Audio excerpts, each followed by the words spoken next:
John 13 NRSV. Now before the festival of the Passover, Jesus knew that his hour had come to depart from this world and go to the Father. Having loved his own who were in the world, he loved them to the end. The devil had already put it into the heart of Judas, son of Simon Iscariot, to betray him. And during supper, Jesus, knowing that the Father had given all things into his hands, and that he had come from God and was going to God, got up from the table, took off his outer robe, and tied a towel around himself. Then he poured water into a basin and began to wash the disciples' feet and to wipe them with the towel that was tied around him. He came to Simon Peter, who said to him, "Lord, are you going to wash my feet?" Jesus answered, "You do not know now what I am doing, but later you will understand." Peter said to him, "You will never wash my feet." Jesus answered, "Unless I wash you, you have no share with me." Simon Peter said to him, "Lord, not only my feet, but also my hands and my head." Jesus said to him, "One who has bathed does not need to wash, especially for the feet, but is entirely clean. And you are clean, though not all of you." For he knew who was about to betray him. For this reason he said, "Not all of you are clean."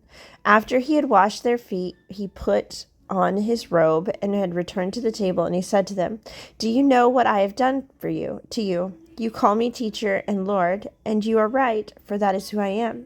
So if I, your Lord and teacher, have washed your feet, you also ought to wash one another's feet. For I have set you an example, that you also should do as I have done for you. Very truly I tell you, servants are not greater than their master, nor are messengers greater than the one who sent them. If you know these things, you are blessed if you do them. I am not speaking of all of you. I know whom I have chosen. But it is to fulfill the scripture, 'The one who ate my bread has lifted his heel against me.' I tell you this now before it occurs, so that when it does occur, you may believe that I am he. Very truly I tell you, whoever receives one whom I send receives me, and whoever receives me receives him who sent me." After saying this, Jesus was troubled in spirit and declared, "Very truly I tell you, one of you will betray me." The disciples looked at one another, uncertain of whom he was speaking. One of his disciples, the one whom Jesus loved, was reclining next to him. Simon Peter therefore motioned to him to ask Jesus of whom he was speaking. So while reclining next to Jesus, he asked him, "Lord, who is it?" Jesus answered, "It is the one to whom I give this piece of bread when I have dipped it in the dish." So when he had dipped the piece of bread, he gave it to Judas, son of Simon Iscariot. After he received the piece of bread, Satan entered into him. Jesus said to him, "Do quickly what you are going to do." Now, no one at the table knew why he said this to him. Some thought that because Judas had the common purse, Jesus was telling him, "Buy what we need for the festival," or that he should give something to the poor.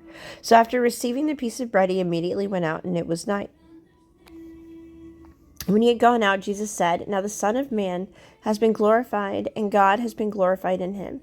If God has been glorified in him, God will also glorify him in himself, and will glorify him at once. Little children, I am with you only a little while longer. You will look for me, and as I said to the Jews, so now I say to you, where I am going, you cannot come. I give you a new commandment, that you love one another. Just as I have loved you, you also should love one another. By this everyone will know that you are my disciples, if you love one another."